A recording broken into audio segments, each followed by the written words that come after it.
ან მოგიყვანთ ბაღში მოსვლა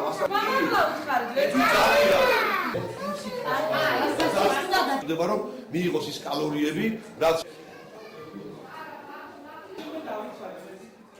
პრობლემა ძირითადად გვაქვს კონტინგენტის სიმრავლესთან დაკავშირებით და ერთი ის იქნება, რომ ვითხოვთ დაშენებას, დარბაზს და ჯგუფის მომატებას. მოგვარებადია, ნამდვილად დაგვრდეთ და ალბათ გაგვიკეთებია. მოგეხსენებათ, რომ გასული წლიდან ბაღები უკვე ფაქტურად მთელს ქვეყანაში და ჩვენს მუნიციპალიტეტში უფასო გახდა, ამან გამოიწვია კონტინგენტის გაზრდა, მაგრამ ჩვენ მაქსიმალურად ვცდილობთ, რომ ხელი შეუწყოთ მოსახლეობას, რაც შეიძლება მეტი, ესე ვთქვათ, ჯგუფები გავხსნათ, მეტი ბავშვები მივიღოთ. თქვენაც უყურებთ ხო პრობლემას მე ბაღში ვერ ვხედავ რა.